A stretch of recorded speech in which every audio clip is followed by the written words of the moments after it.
রাজনীতিতে নানা রকম গুজব, গুঞ্জন, জল্পনা কল্পনা, নানা রকম মেরুকরণ, নানা রকম সমীকরণ মেলানো হচ্ছে।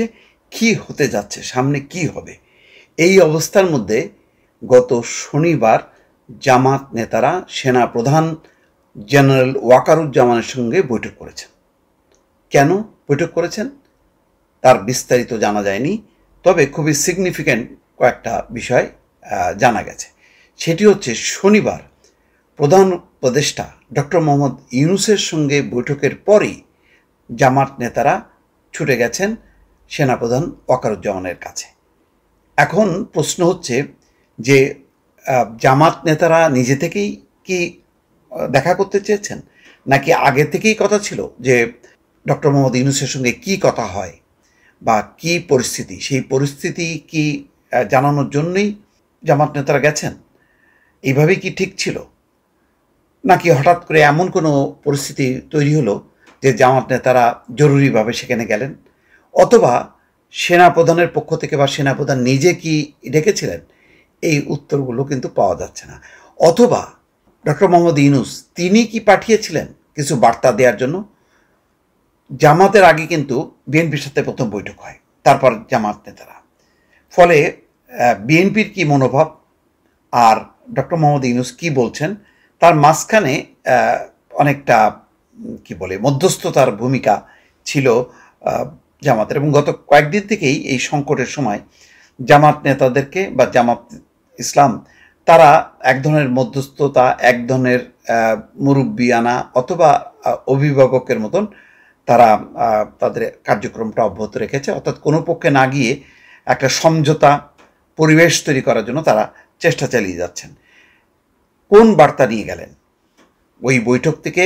অর্থাৎ প্রথমে বিএনপি, তারপরে ডক্টর মোহাম্মদ ইউনূসের সঙ্গে বৈঠকের পর কি এমন জরুরি বিষয় ছিল যে জামাত নেতাদেরকে যেতে হলো? বিএনপি নেতারা তো যায়নি। কি হচ্ছে আসলে, এই কৌতূহলের কিন্তু উত্তর মেলেনি। আজকে সেনাপ্রধানের সঙ্গে জামাতের নেতাদের সাক্ষাৎ নিয়ে প্রথম আলো একটি রিপোর্ট করেছে। সেখানে এটা নিশ্চিত হয়ে গেছে যে শনিবার রাতে গেছে এবং ডক্টর মোহাম্মদ ইউনূসের সঙ্গে বৈঠকের পরেই জামাত নেতারা সেখানে গেছেন। দুজন নেতা গেছেন, আমির শফিকুর রহমান এবং নায়েবে আমির সৈয়দ আবদুল্লাহ মোহাম্মদ তাহের, এই দুইজন গেছেন। তো তার আগে যমুনায় বৈঠক হয়েছে। যমুনা থেকে বের হয়ে তারা সেনা নিবাসে গিয়ে সেনাপ্রধানের সঙ্গে সাক্ষাৎ করেন। জামাত নেতা আবদুল্লাহ মোহাম্মদ তাহের সেনাপ্রধানের সঙ্গে সাক্ষাতের বিষয়টি নিশ্চিত করেছেন। জামাত নেতাদের আগ্রহেই এই সাক্ষাৎ হয় বলে জানিয়েছেন তিনি। এখন সত্য মিথ্যা বলা যাবে না যে জামাত নেতারা কি এমন ঘটনা ঘটলো। অর্থাৎ সেনাপ্রধান এবং ডক্টর মোহাম্মদ ইউনূসের মধ্যে অনেকেই বলছেন যে একটা দ্বন্দ্ব চলছে নানা বিষয় নিয়ে। আভ্যন্তরীণ কিছু বিষয় আছে আর হচ্ছে বাহ্যিক কিছু বিষয় আছে। সেই ব্যাপারে কি একটু সমঝোতা করার জন্য, যাতে পরিস্থিতি বিপর্যয়ের দিকে না যায় বা সংঘাতটা, দ্বন্দ্বটা তীব্র আকার ধারণ না করে, সেই কারণেই কি মধ্যস্থতার জন্য তারা গিয়েছিলেন কিনা, এমন আলোচনা কিন্তু রাজনৈতিক অঙ্গনে আছে। হঠাৎ করে সেনাপ্রধানের সঙ্গে সাক্ষাৎ কেন জানতে চাইলে আবদুল্লাহ মোহাম্মদ তাহের বলেন, এটা কোনো বৈঠক নয়, সৌজন্য সাক্ষাৎ। সেখানে অনানুষ্ঠানিক কিছু কথাবার্তা হয়েছে। এই যে অনানুষ্ঠানিক কিছু কথাবার্তা হয়েছে, এটাই ইম্পর্টেন্ট। অন্য যে কোনো সময় যদি যেতেন জামাত নেতারা, তাহলে বোঝা যেত যে একেবারেই সৌজন্য। কিন্তু এটা একেবারেই যে সৌজন্য না, এটা পরিষ্কার। স্বীকারও করেছেন আবদুল্লাহ মোহাম্মদ তাহের যে এটা অনানুষ্ঠানিক কিছু কথাবার্তা হয়েছে।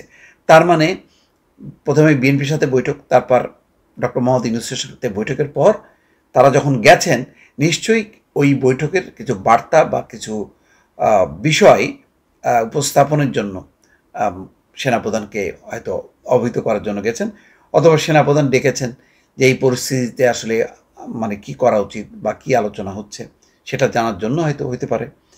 কি বিষয়ে কথাবার্তা হয়েছে জানতে চাইলে জামাত নেতা বলেন, আমরা একটা সুষ্ঠু নির্বাচন চাই। সেই লক্ষ্যে বর্তমান পরিস্থিতিতে যাতে একটা সমন্বয় সমঝোতা হয়, খেয়াল করেন, যাতে একটা ঝামেলা না হয়, ব্রেক, অর্থাৎ দুই পক্ষের মধ্যে এমন অচলাবস্থা যাতে তৈরি না হয়, তাহলে একটা ঝুঁকি তৈরি হতে পারে। সেই জন্য জামাত বিভিন্ন ধরনের প্রচেষ্টা চালিয়েছে।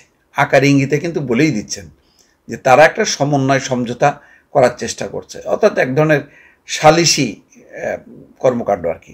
সেনাপ্রধানের সঙ্গে এই সাক্ষাৎ সেই ধরনের একটা উদ্যোগ বলে উল্লেখ করেন সৈয়দ আবদুল্লাহ মোহাম্মদ তাহের। আগামী ডিসেম্বরের মধ্যে জাতীয় নির্বাচনের দাবি জানিয়ে আসছে বিএনপি। এর মধ্যে গত সপ্তাহে সেনা কর্মকর্তাদের সঙ্গে সেনা প্রধানও বলেছেন যে ডিসেম্বরে নির্বাচন হওয়া উচিত। সেখানে করিডোর নিয়ে, বন্দর নিয়ে কথা হয়েছে। তারপর পরেই দেখা যাচ্ছে যে বিএনপির পক্ষ থেকে বলা হয়েছে ডিসেম্বরের মধ্যে নির্বাচনের নিশ্চয়তা না দিলে তারা অসহযোগিতা করবে। এমন পরিস্থিতিতে ডক্টর মোহাম্মদ ইউনূস পদত্যাগ করবেন বলে এমন একটা খবর চাউর হয়। তারপর পরেই রাজনৈতিক দলগুলোর সঙ্গে ধারাবাহিকভাবে বৈঠক হয়, কিন্তু মাঝখানে অর্থাৎ 20 নেতার সঙ্গে বৈঠকের আগেই শনিবার যেদিন জামাতের সঙ্গে বৈঠক হয়, সেই বৈঠকের দিনই জামাত নেতারা ছুটে যান সেনাপ্রধানের কাছে। এখনও পর্যন্ত ঠিক সমন্বয়, সালিশ নাকি অন্য কোন ব্যাপার আছে সেই বিষয়টা কিন্তু এখনও পরিষ্কার হচ্ছে না। ফলে রাজনীতির অঙ্গনে এই যে নানা রকম গল্প, নানা রকম আলোচনা, নানা রকম সমীকরণ মেলানোর জন্য অনেকেই সচেষ্ট থাকবেন দর্শক।